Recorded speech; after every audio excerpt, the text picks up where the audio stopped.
Hello everyone, welcome back to our YouTube channel. आज हम सीखने वाले हैं चेस। तो सबसे पहले हम स्क्रीन पर देख सकते हैं कि यहाँ पे एक चेस बोर्ड है जिस पे कुछ अल्फ़ाबेट्स और नंबर्स लिखे हुए हैं।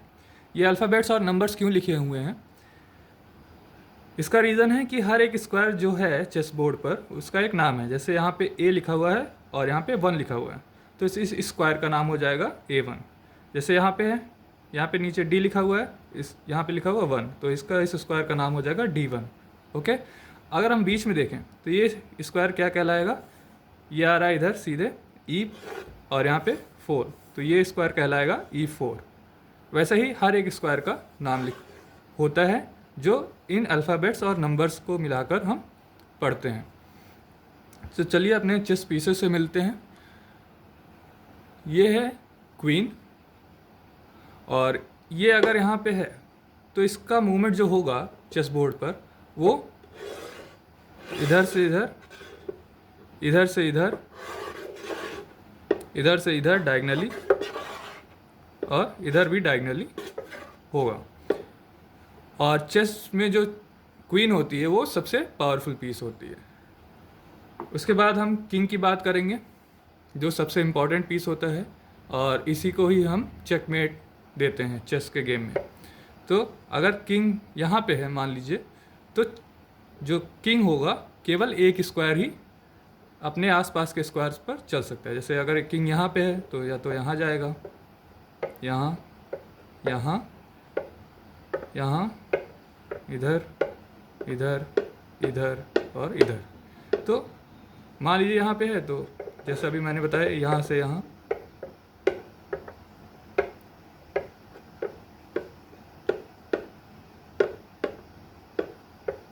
वैसे ही मान लीजिए किंग हमारा कोने पे है A1 स्क्वायर पे, तो किंग एक ही स्क्वायर चलेगा, चाहे इधर चल सकता है, चाहे इधर चल सकता है, चाहे इधर चल सकता है। तो ये होती है किंग की चाल चेस के गेम में। अगला पीस आता है बिशप।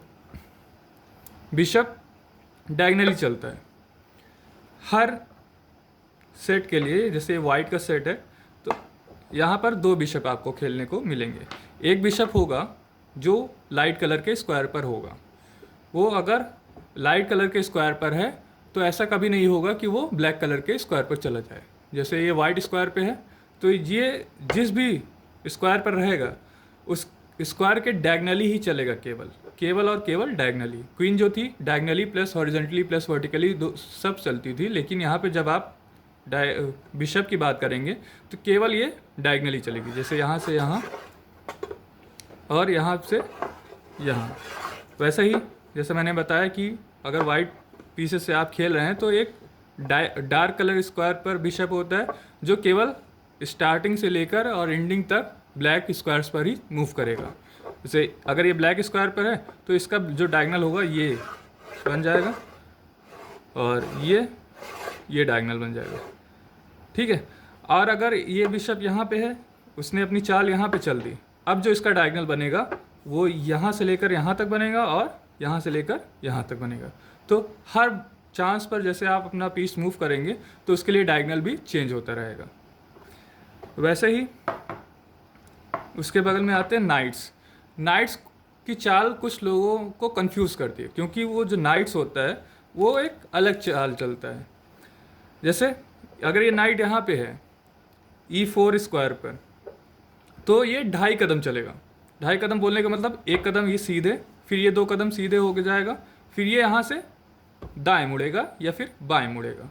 वैसे ही हर स्क्वायर के लिए अगर यहाँ से हम देखें 1 2 and half, 1 2 and half, 1 2 and half, 1 2 and half, फिर इधर 1 2 एंड हाफ, 1 2 एंड हाफ। यानी कि और इसको ऐसे भी समझ सकते हैं कि ये जो नाइट होता है वो L शेप में चलता है। ये 1 2 हाफ L शेप बना, यहाँ से यहाँ गए हम L शेप बन गया, और यहाँ 1 2 हाफ L शेप फिर से बन गया। वैसे ही इधर आएंगे तो 1 2 हाफ L शेप बना, 1 2 हाफ L शेप बना, 1 2 हाफ L शेप बना, 1 2 हाफ L शेप बना। आपने गौर किया होगा कि यहाँ नाइट यहाँ पे था तो इस कदर चल रहा था L शेप बनाकर, इधर था, इधर आया, एल शेप बना, तब भी इधर था 1 2 हाफ, सॉरी, और इधर था 1 2 हाफ, तो ऐसे एल शेप बना। तो कोई भी स्क्वायर होगा तो हमेशा एल शेप में चलेगा नाइट। और इसकी एक ख़ास बात और होती है कि जो नाइट होता है वो पीसेस के ऊपर से भी जंप कर सकता है। वो बाद में आप अगले वीडियो में हो सकता है दिखाऊं मैं। अभी फ़िलहाल के लिए पीसेस कैसे मूव करते हैं इसके बारे में हम जान रहे हैं। बिशप की तरह ये भी 2 होंगे अगर आप वाइट पीस से खेल रहे हैं या फिर ब्लैक पीस से खेल रहे हैं। उसके बाद लास्ट में आ जाता है रूक। जो मेन पीसेस में से जो लास्ट पीस होता है वो होता है रूक। रूक जो होता है केवल वर्टिकली और हॉरिजॉन्टली चलेगा। अगर मान लीजिए रूक यहाँ पे है तो ये हॉरिजॉन्टली इधर जाएगा और वर्टिकली इधर।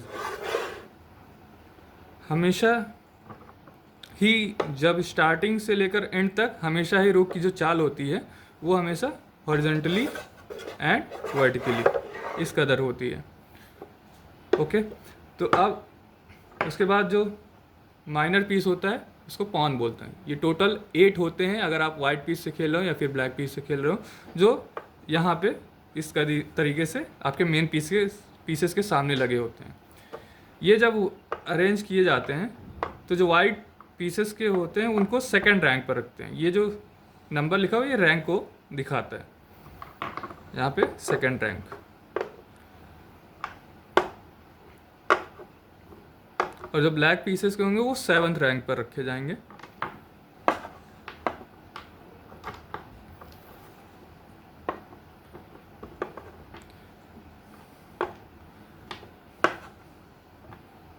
ये जो पॉन होते हैं ये बहुत ही इम्पॉर्टेंट रोल प्ले करते हैं।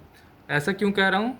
जैसे आपने देखा होगा कि जब पहले के टाइम पे जब राजा महाराजाओं की लड़ाई होती थी तो जब वो जंग पर लड़ने जाते थे तो वो अपने साथ सैनिक को लेकर जाते थे। वैसे ही यहाँ पर भी जो ये पॉन है एक तरीके का सैनिक का काम कर रहा है।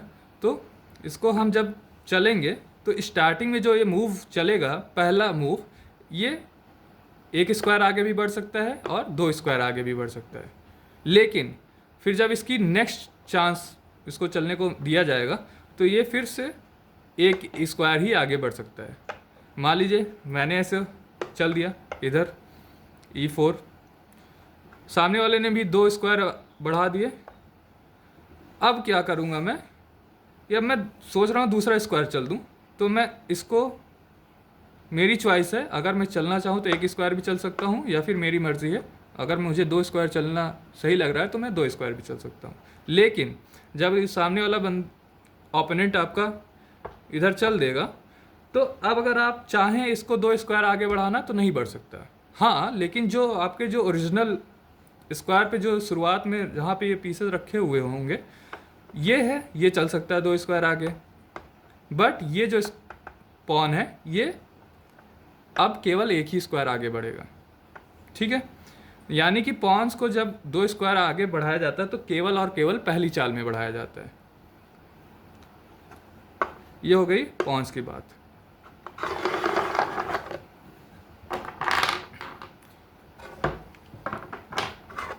अब यहाँ पे देखते हैं कुछ चीज़ें और पॉन्स के बारे में समझ लीजिए। अभी मैंने दिखाया था कि अगर यहाँ पे वाइट पॉन है और यहाँ पे ब्लैक पॉन है तो अब ये आमने सामने आ गए। अभी जब आमने सामने आ जाते हैं तब ये ना तो वाइट पॉन आगे बढ़ सकता है और ना तो ब्लैक पॉन आगे बढ़ सकता है। हाँ, अगर ऐसा होता कि ये ब्लैक पॉन इधर होता, डायगनली होता इस पॉन के, तो अब ये वाइट पॉन चाहे तो इसको सामने बढ़ सकता है और इसी हिसाब से ब्लैक पॉन भी आगे बढ़ सकता है। लेकिन अगर आपको सामने वाले पॉन को रोकना है तो सिंपल तरीका ये होता है कि आप अपने पॉन से सामने वाले पॉन को मार दीजिए। ये हमने वाइट पॉन से ब्लैक पॉन को मार दिया। अब इसका क्या फ़ायदा हुआ, जब आपने इसको मार दिया तो हो सकता है ओपोनेंट के पास कोई और पीस हो जो उसको चल दे, लेकिन फिर हम चल देंगे अपने पॉन को आगे और जब ये पॉन एकदम लास्ट रैंक पर पहुंच जाएगा, ओपोनेंट के लास्ट रैंक पर, तो किससे चेंज हो जाएगा। आप उसकी आपकी मर्ज़ी है, उसको आप क्वीन में चेंज कर लीजिए क्योंकि ये सबसे पावरफुल पीस होता है, इसलिए ज़्यादातर लोग इसको क्वीन में ही प्रमोट करते हैं। या फिर आपकी मर्ज़ी नाइट में भी प्रमोट कर सकते हैं, बिशप में भी प्रमोट कर सकते हैं और रोक में भी प्रमोट कर सकते हैं। इसको आप दूसरे किंग में या फिर सेम अगर पॉन है तो उसको पॉन में ही नहीं रख सकते, आपको प्रमोट करना ही पड़ेगा। एक नियम और जान लेते हैं, फिर से हम पॉन्स को उनके स्क्वायर्स पर अरेंज कर देते हैं और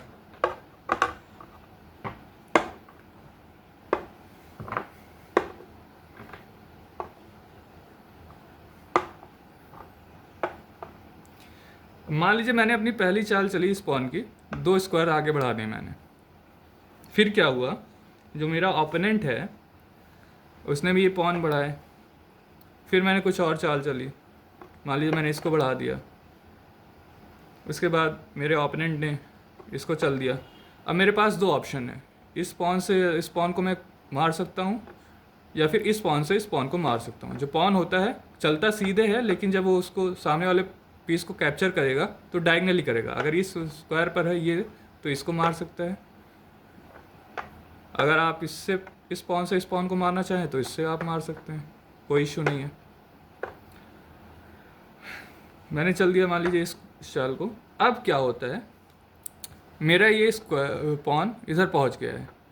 अब मेरा जो ओपोनेंट है सामने वाला है, वो अगर एक ही चाल में 2 स्क्वायर आगे बढ़ जाता है तो अब मैं क्या कर सकता हूँ, ये एक स्पेशल मूव होती है जिसको बोलते हैं एन पासेंट।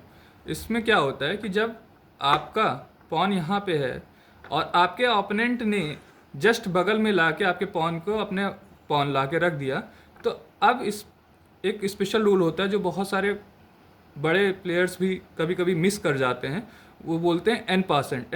एन पासेंट का मतलब ये होता है कि जो आपका पॉन है, अगर सामने वाला बंदा आपके पॉन के बगल में अपना पॉन ला के रख दिया तो आप उसके पीछे जाके इस पॉन को कैप्चर कर सकते हैं, इसको बोलते हैं एन पासेंट। तो ये चीज़ बहुत सारे बड़े बड़े चेस प्लेयर भी मिस कर जाते हैं, जो कि मैंने आपको ऑलरेडी बता दिया है।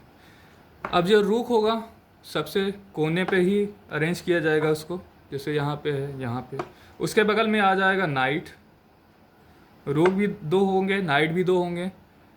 वैसे ही बिशप, जो 2 बिशप हैं इसको हम नाइट के बगल में रख देंगे। फिर जो क्वीन होगी, अगर ये वाइट क्वीन है तो वो अपने सेम स्क्वायर पर रहेगी।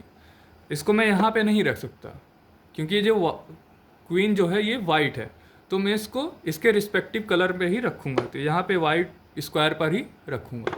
उसके बाद किंग जो है वाइट किंग, ये बचे हुए स्क्वायर पर आ जाएगा। वैसे ही ब्लैक पीसेस के लिए हम करेंगे, जो रूक होगा कॉर्नर पे जाएगा, उसके बगल में नाइट, उसके बगल में बिशप। फिर ये जो ब्लैक क्वीन है, आपने सही गेस किया, ये अपने कलर सेम कलर के स्क्वायर पर जाएगी, और यहाँ पर भी ब्लैक किंग है, जो बचा हुआ स्क्वायर है उस पर जाएगा। तो एक गेम मैं आपको बता देता हूँ कैसे हो सकता है जब चेस आप रियल में खेलना स्टार्ट करते हैं। तो जैसे मैंने चल दिया ये, सामने वाले बंदे ने चल दिया ये, ठीक है। अब मैं फिर से पॉन अगर बढ़ाना चाहूँ तो इधर बढ़ा सकता हूँ। मुझे सेंटर कैप कंट्रोल करना है। ये जो सेंटर स्क्वायर होते हैं D4, D5, E4, E5, ये बहुत ज़्यादा इंपॉर्टेंट होते हैं। इसलिए मैं जितना कंट्रोल करूँगा अपने पॉन से या फिर अदर पीसेस से, तो मैं काफ़ी अच्छा खेल सकता हूँ। तो मान लिया उसने मेरे पॉन को ब्लॉक करना चाहा, ऐसे चल दिया, तो अब मैं क्या कर सकता हूँ, नाइट को अपने निकाल सकता हूँ। नाइट को मैंने बताया था एल शेप में चलता है, या फिर 2.5 कदम बोल सकते हैं उसको, 1, 2 एंड हाफ, ऐसे 1, 2 हाफ एल शेप में। अगर मान लीजिए उसने भी चला, ये नाइट यहाँ पे है उसका 1, 2 एंड हाफ, तो यहाँ पे नाइट चल दिया उसने। अब मैं चाहता हूँ कि अपने दूसरे नाइट को निकालना, तो मैं ऐसे कर सकता हूँ 1, 2 एंड हाफ। फिर ये भी नाइट जो होगा, ये भी अगर सामने वाला बंदा निकालना चाहता है 1, 2 एंड हाफ। तो जो मैंने स्टार्टिंग में बात बोली थी कि जो नाइट होता है वो अपने ही पीसेस या दूसरे एनिमी पीस को भी जंप कर सकता है, तो मैंने यही बात बोली थी। जैसे इसके जो नाइट है, इसके बीच में एक पॉन आ रहा है, अब इस पॉन को भी जंप करके वो यहाँ पे ले आ रहा है। हालांकि इसके रास्ते में पॉन आ रहा था, बट इसने क्या किया, उस पॉन को जंप कर दिया। तो इस तरीके से आप अपनी चेस गेम को समझ सकते हैं अगर आप न्यू हैं। इसके नियम जो होते हैं, कुछ और नियम भी हैं जो मैं अगले वीडियो में शूट करूँगा, जिससे आपको जितने भी चेस के नियम रूल्स हैं वो समझ में आने लगेंगे। And thank you very much, और इन्जॉय करिए अपनी चेस गेम को। अगर आप मेरे साथ चेस खेलना चाहते हैं तो मुझे मेरे chess.com अकाउंट पर रिक्वेस्ट भेज सकते हैं, जो मैं अपने डिस्क्रिप्शन में डाल दूँगा। So thank you very much and enjoy your game of chess.